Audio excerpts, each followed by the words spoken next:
The worst part wasn't finding out the accounts were empty. It was the look on my son's face when I asked him about it. Like he'd been waiting 30 years for me to finally figure it out. Who the hell was Rachel Monroe? I found the name on a Tuesday.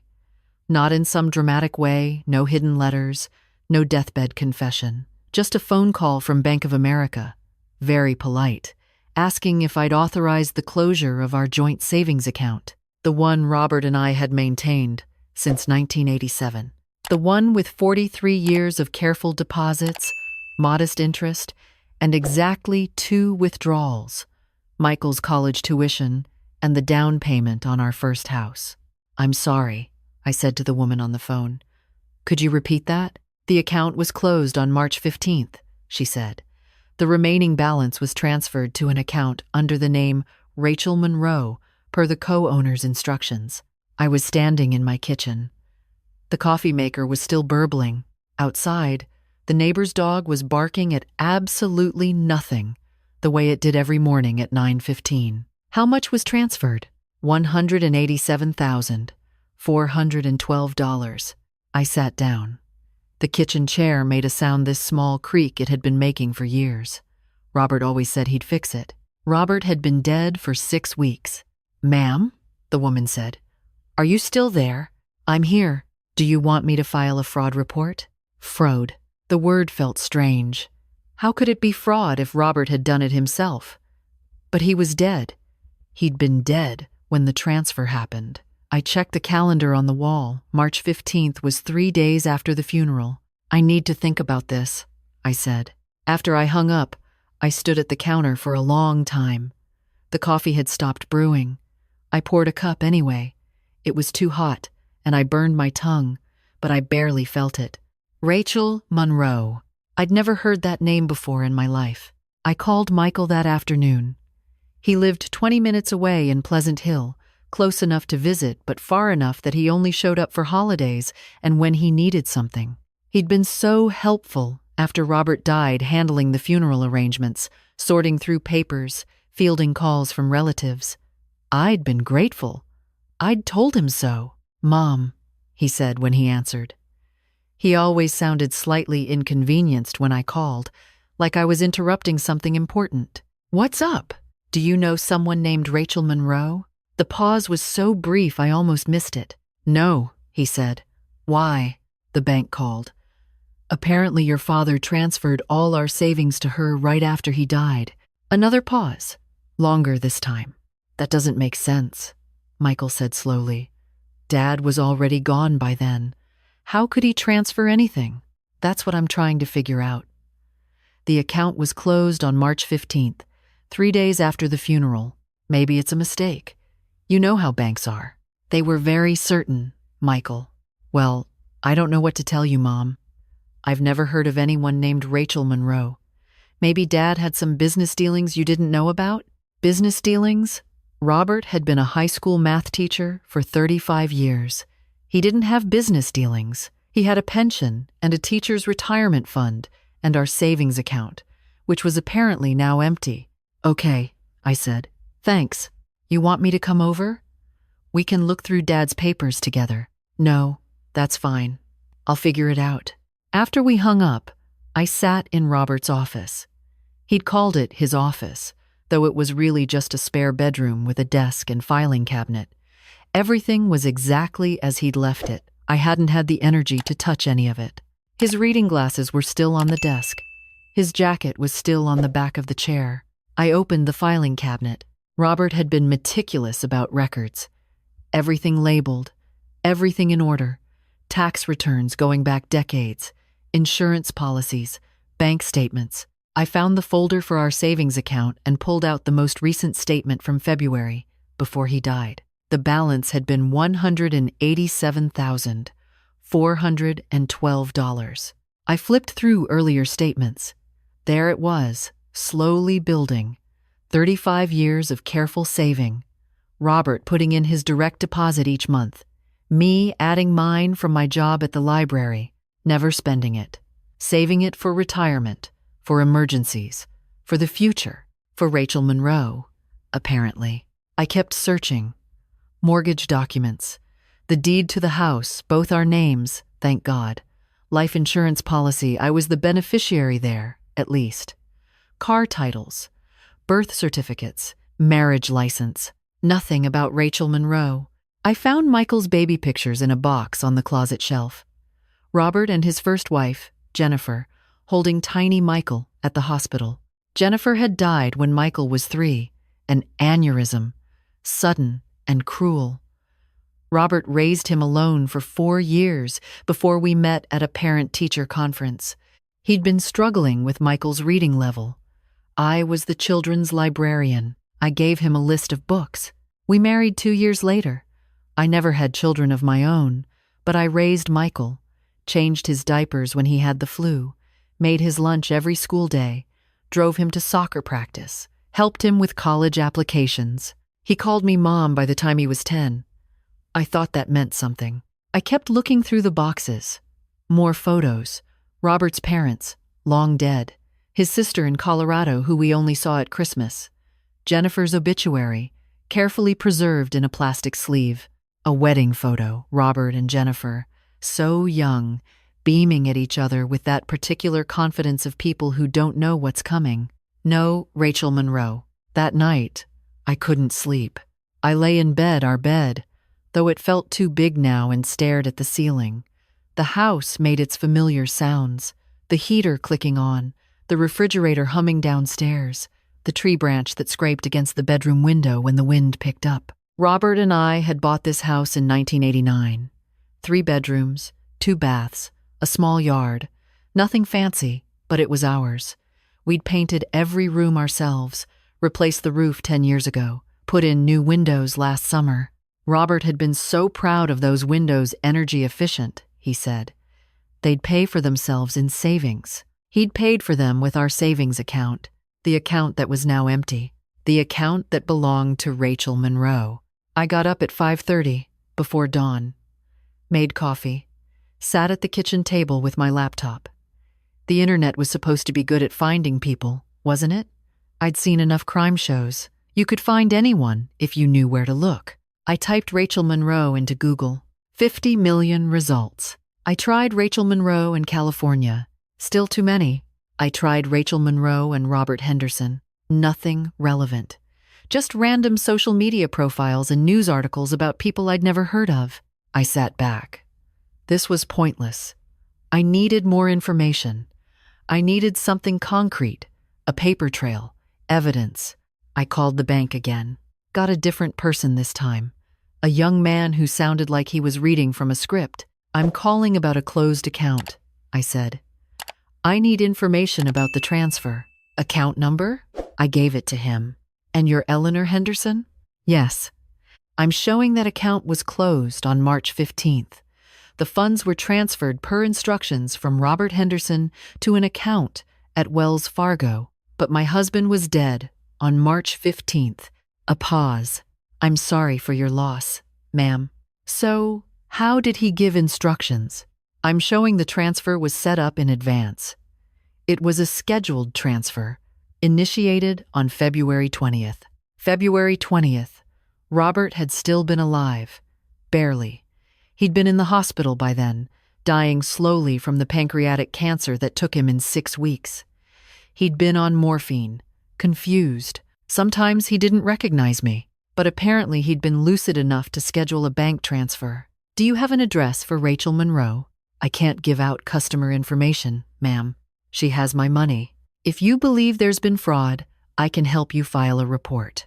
My husband transferred the money. Is that fraud? Was his name on the account? Yes. It was a joint account. Then he had the legal right to transfer funds, ma'am. Even if he was dying. Yes, ma'am. I'm sorry. I hung up. Poured more coffee. Burned my tongue again. February 20th. I tried to remember that day. It blurred together with all the other days in the hospital. The beeping machines, the antiseptic smell, the nurses who spoke in gentle voices, Robert sleeping most of the time, waking up confused and frightened. Had he done it then? Called the bank from his hospital bed? Asked them to transfer everything we'd ever saved to a woman I'd never heard of? Why? I called Michael again. Mom, it's 7:30 in the morning. February 20th. Were you at the hospital that day? What? February 20th. Your father was in the hospital. Were you there? I don't remember. Probably. I was there a lot. Did he make any phone calls that day? Did he ask you to help him with anything? Mom, what's going on? The transfer was set up on February 20th. Someone helped him do it. Was it you? The silence stretched out so long, I thought the call had dropped. Michael, I'm here. Did you help your father transfer our savings to Rachel Monroe? Mom, I think you're upset about Dad dying, and you're looking for something to answer the question. I didn't transfer any money, but you know who she is. Another silence. Michael, I can't do this right now. I have to get to work. He hung up. I sat there with the phone in my hand, listening to dead air. My son, the boy I'd raised, the man I'd loved like he was my own, had just lied to me. I knew it the same way I knew when he was 13 and said he wasn't smoking marijuana. The same way I knew when he was 17 and said he wasn't skipping school. That particular quality of dishonesty that mothers can hear. He knew who Rachel Monroe was. He'd always known. I went back to Robert's office, pulled everything out of the filing cabinet. Tax returns, bank statements, insurance policies, I spread them across the floor. There had to be something. Some clue, some mention of Rachel Monroe. Nothing. I opened the desk drawers. Pens, paper clips, old birthday cards I'd given him over the years, a broken watch, receipts from years ago. Nothing. The closet. More boxes. Old textbooks from his teaching days, lesson plans, student papers he'd saved because they were particularly good or particularly funny. A box of cassette tapes, mixtapes from the 80s with song lists written in careful pen. Robert had made me a tape when we were dating.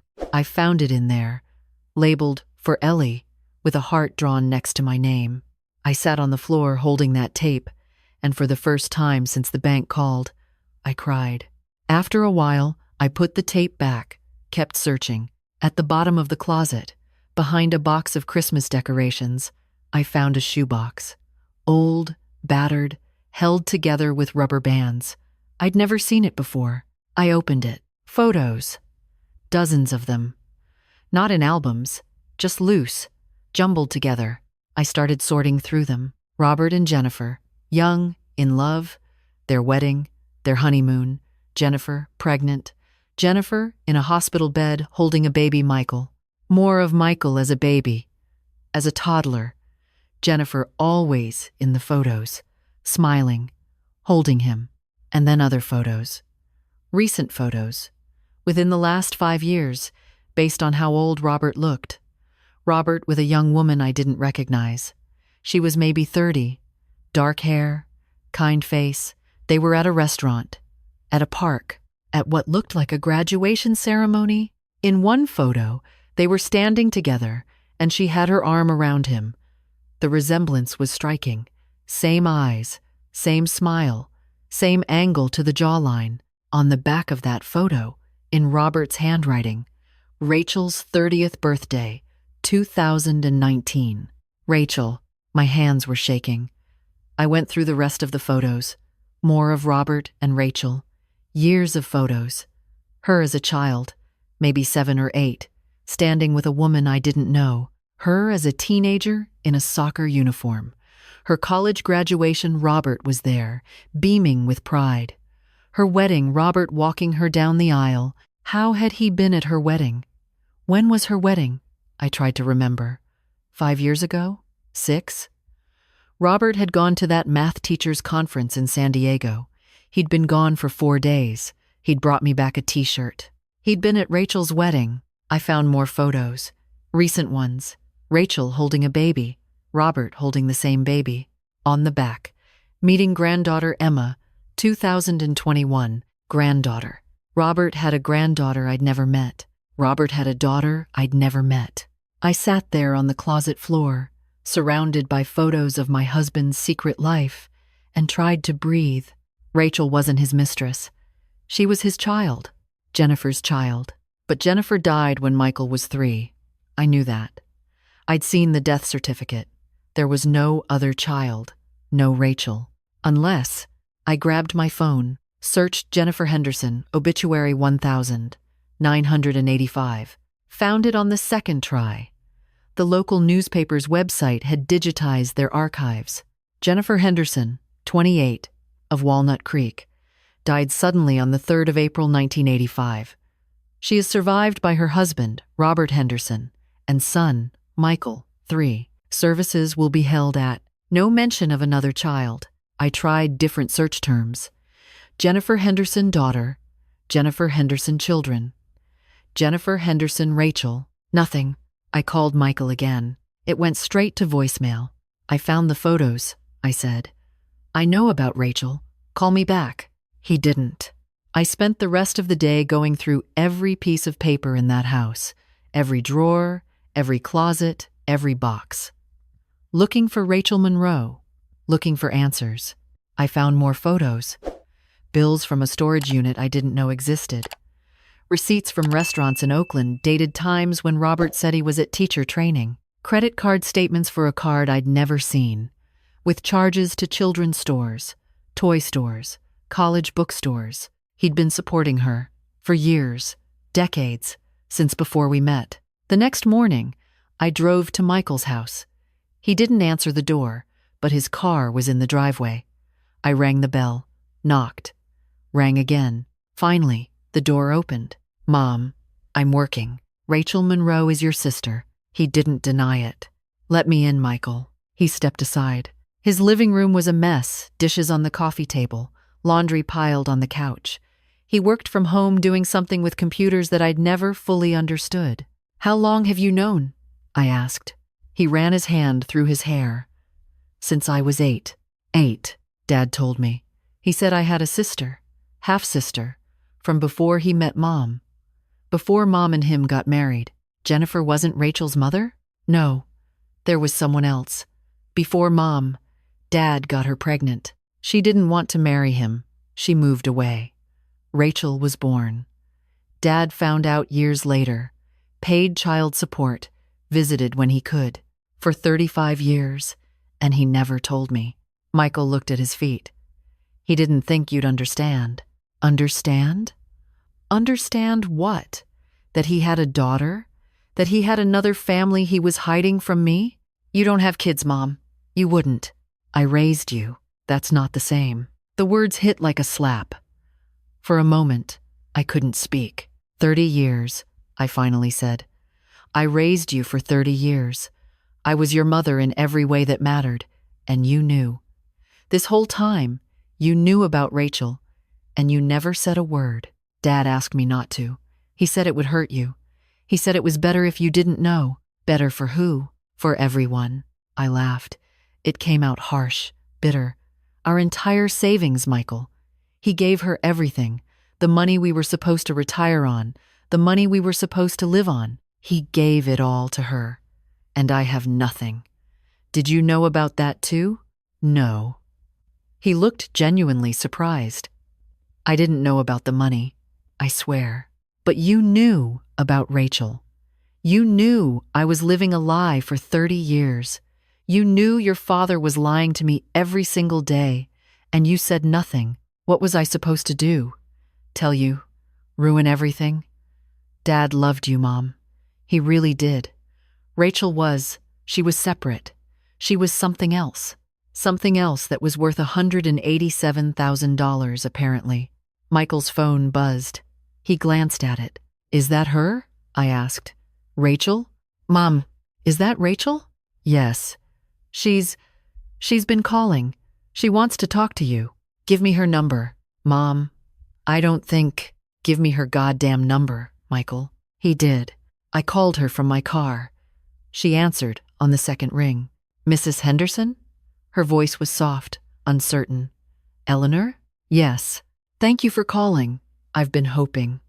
Michael said you found out about me. You mean about how you stole my life savings? I didn't steal anything. Dad, your husband, he set up that transfer before he died. I didn't ask him to. I didn't even know about it until after he was gone. The bank called me, and I was confused, and then Michael explained. and I've been trying to figure out what to do. You could give the money back. A pause. Yes, I could. But can we meet first? In person? I think there are things you need to know. We met at a coffee shop in Oakland.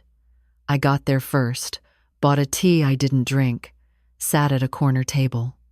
When she walked in, I recognized her immediately. Not from the photos from Robert. She looked like him. The resemblance was undeniable. "Mrs. Henderson," she said, sitting down across from me. "Thank you for meeting me. Eleanor, please." She nodded. Up close, I could see she'd been crying. Her eyes were red, puffy. She looked exhausted. "I'm sorry," she said, "for all of this. I know it's terrible. I know you're hurt and angry, and you have every right to be. Tell me about yourself." She seemed surprised by the question. "Tell me who you are, who Rachel Monroe is." I'm a teacher, high school English. I live in Oakland. I'm married. I have a daughter, Emma. She's 2, your father's granddaughter." "Yes, he was at your wedding." He walked me down the aisle. It was the happiest day of my life. I took a sip of tea. It had gone cold. He told me he was at a conference. "I know," Michael told me. "I'm sorry. I never wanted to be a secret. I told him for years he should tell you, that you deserved to know. But he was afraid." "Afraid of what?" "That you'd leave him, that you'd hate him, that you'd— I don't know. He loved you so much. He talked about you all the time, how kind you were, how smart, how lucky he was to have found you. He had a funny way of showing it. I know this doesn't help, but I think he did it because he loved both of you, me and you. He didn't know how to have both, so he split himself in half, gave you one part and me another. It destroyed him. The lying, the hiding, especially at the end, when he knew he was dying. Is that why he gave you the money?" "Guilt? Partially, but also, she pulled an envelope from her purse. He wrote you a letter.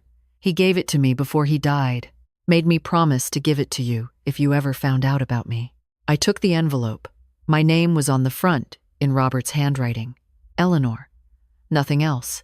I'll let you read it alone," Rachel said. "But when you're done, I need to tell you something. About the money." She stood up. "I'll be outside." I opened the letter. "Ellie, if you're reading this, then you know about Rachel. I'm sorry you had to find out this way. I'm sorry for a lot of things. Rachel's mother was someone I knew in college. We dated briefly. When she got pregnant, she didn't want to marry me. Didn't want anything from me except child support. She moved to Oregon, raised Rachel alone. When Jennifer died, I thought about telling you. But we were so new, and you were so good with Michael. And I was afraid. I thought if you knew I had another child, one I barely knew, one I'd abandoned, you wouldn't want me. So I didn't tell you. And then we got married, and years passed, and it became impossible to tell you. How do you explain a lie that big? How do you say, by the way, I have a daughter I've been secretly supporting for decades? Rachel's mother died when Rachel was 16. After that, I became more involved in her life, visited more, helped with college, tried to be the father I should have been from the beginning. I know this is unforgivable. I know you'll hate me. I hate myself. The money I gave it to Rachel because she has a child now, my granddaughter, and because you have the house, the pension, the life insurance. You'll be okay financially. But Rachel doesn't have much. Her husband's a musician. They struggle. I wanted to make sure Emma would be okay. I'm sorry I never introduced you to each other. You would have liked Rachel. She's a lot like you, kind, smart, better than I ever deserved. I love you. I always will. I'm sorry I wasn't brave enough to love you honestly. Robert. I read it 3 times. Then I folded it, put it back in the envelope, and went outside. Rachel was sitting on a bench, looking at her phone. When she saw me, she stood up. Did you read it? Yes. I'm giving you the money back. I stared at her. What? The money. I already called the bank. I'm transferring it back to you. All of it. But your father wanted you to have it. I know. But it's not right. It's your money. You and Dad saved it together. Emma and I will be fine. We were fine before. We'll be fine after. Rachel, and I want you to meet her, Emma, and my husband David, if you want to. No pressure. But I think Dad would have wanted that. I think he always wanted his two families to know each other. He just didn't know how to make it happen.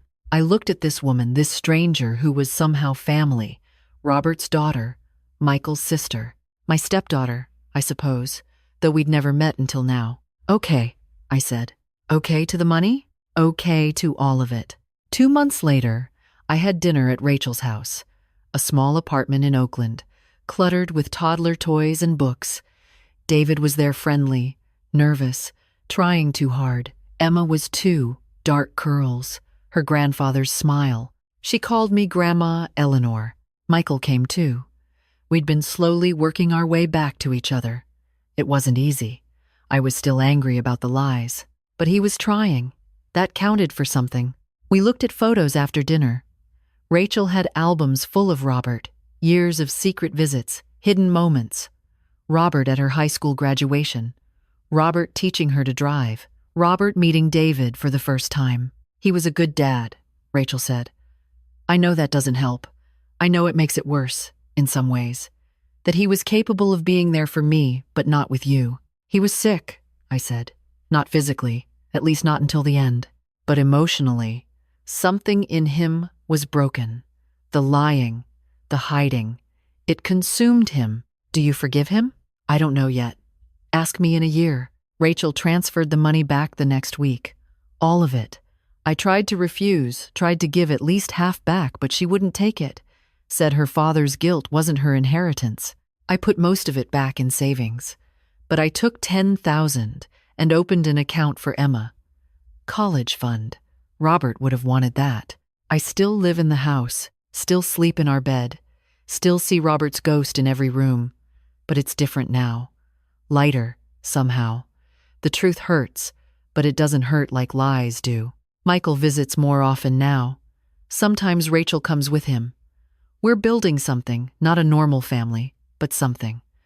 A family made of broken pieces glued back together. It's messy and awkward and strange, but it's honest. That counts for something too.